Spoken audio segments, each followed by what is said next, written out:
Hey crafty people, it's Tasha. Welcome to my channel. If you aren't already, please consider subscribing. You can hit that button below. And today I am taking part in a hop all about using mixed media in card making. Firstly, I know it can sound somewhat intimidating.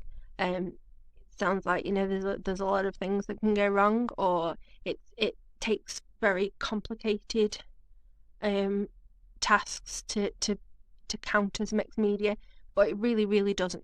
So mixed media is just using more than one thing in your card making. So you can be embossing and watercolor, embossing and Copic markers, then you've got texture paste with stencils and stamped images with that. That's all. It's all mixed media. It's more than one thing on your card, and it can just open up new avenues and things that you might not normally try. So that's what I want to talk about today. So start off with what I'm actually doing there in the video. I've just got a sheet of watercolor paper and Nuvo masking fluid.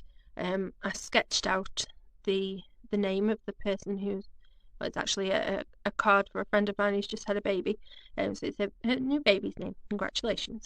I sketched out the name and then wrote it out in the masking fluid. You need to make sure that dries. That's going to dry for ages. It'll go clear. I left it overnight because then I know it's definitely dry. Then the watercolor that we're adding on to it today is the Nuvo shimmer powder. I've completely talked all the way through that, but I hope you saw what I was doing.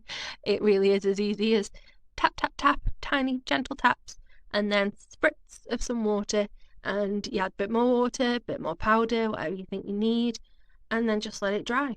It's that simple, and you get watercolor backgrounds. Love it. Available in loads of different colours as well. Brilliant. Again, left that to dry overnight because you want to make sure that paper is thoroughly dry. Otherwise, when you try to remove the masking fluid, it will tear your paper, which isn't ideal. I'm just using an adhesive remover there, but I think just a normal rubber eraser, that should work. Even just your fingers sometimes. I just find it easier to use that eraser. So, as well as the name of the beautiful new baby boy, I also wanted to add a sub-sentiment strip. So I took a sentiment from Altenews Sentiments 2 mix, I think it's called, but I'll have it linked in my blog post, and stamped that out on some gorgeous navy paper, cardstock, sorry, not paper, is it? Stamped it out with some Versamark, and I'm adding Wow Rich Gold embossing powder to it. It's one of my favourites, especially on this like deep blue and teal colours. It's just stunning. I love it. So yeah, heat set that. Haven't shown you all of that because I've got that in other videos. Sorry, that's my phone going off if you heard that. Then we are going to do the background. We've got a watercolor panel and we've got some embossing. We have mixed media, people. It's that easy and not at all as scary as it sounds. And I say that from personal experience because that's what I thought until you try these things. But I just want to encourage you to you can do it. You can. Let's be positive. We can do it. And I'm here to help. That's why I make these videos. That's why I post my blog posts and Instagram posts and everything else, because I was too scared to do these things. I thought that I couldn't do it. I've been there, and I want to tell you that you can. We can do it together. So I'm using one of the red rubber background stamps. So you can use it in your MISTI, just take out the foam pad. But I wanted to show you that you don't have to have a MISTI to use them. Just pop it on your work surface upside down, put your ink on, and put your piece of cardstock onto it. I had a piece of like just printer copy paper over the top just to help, so I can rub it evenly so that all of the paper touches the stamp, but without moving the paper, because obviously if you move the paper, you're going to get smudges of your ink. Again, use the same navy cardstock with the same gold embossing powder, and I could just watch this embossing powder forever. I could just sit here watching videos of it. It's like magic. Every time I do it, it's like magic. I love it. So yeah, once that's thoroughly melted, it is quite a big panel. It is quite an intricate stamp, so it did take a while to do. I thought I'd finished it 4 times, I think, and then realised that there was still unmelted powder somewhere, so I had to go back on that bit.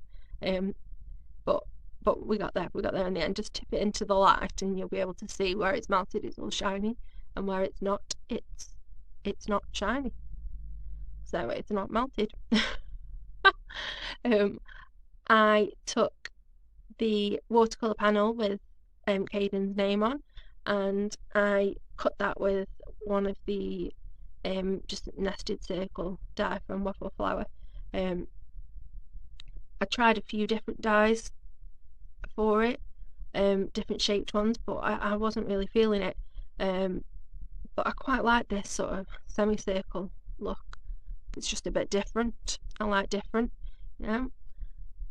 I don't want it to look like a card that you could just go and pick up from, I don't know, Card Factory or whatever.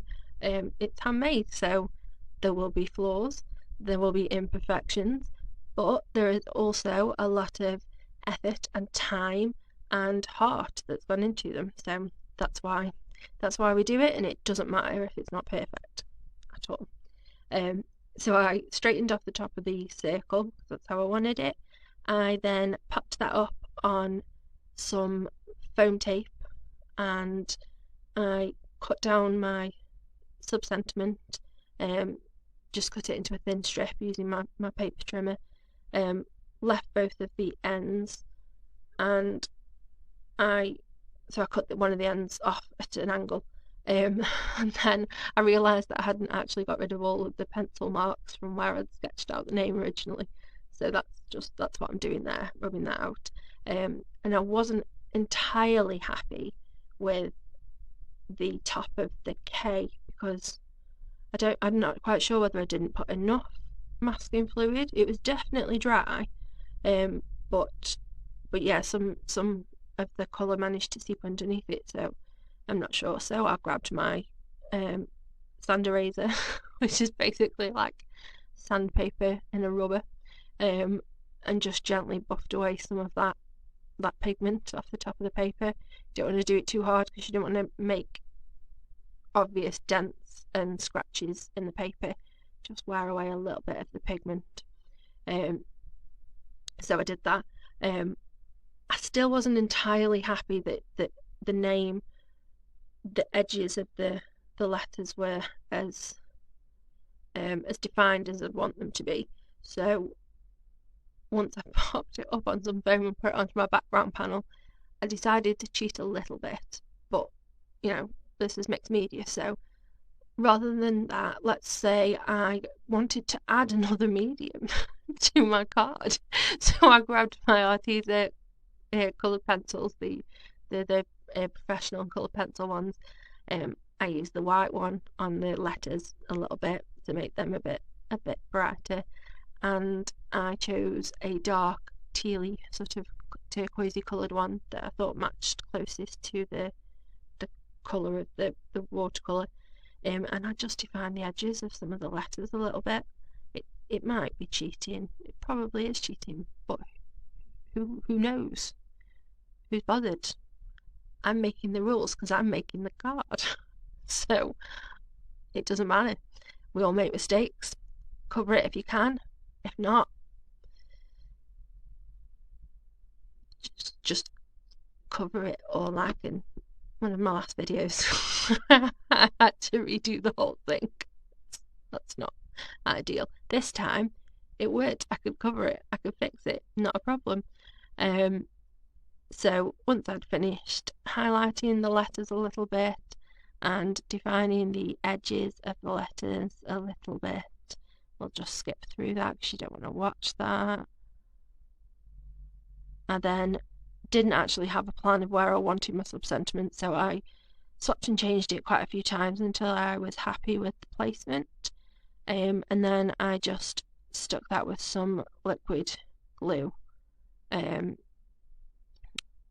underneath the name, popped up the panel onto an A2 card base with I just like to leave a little bit of a white border around because I just like the look of that. And here glued on the sentiment, and that was done. That's the card. I really enjoyed making it. I hope that you've learned something, or just maybe not even learned, maybe just got some confidence to try. I would absolutely love it if you could try something that you've not done before. If you do, let me know, tag me in. If there's anything in particular that you want some help with that you think would be good for me to include in one of these videos, then please give me a shout. I would love to be able to help you out there.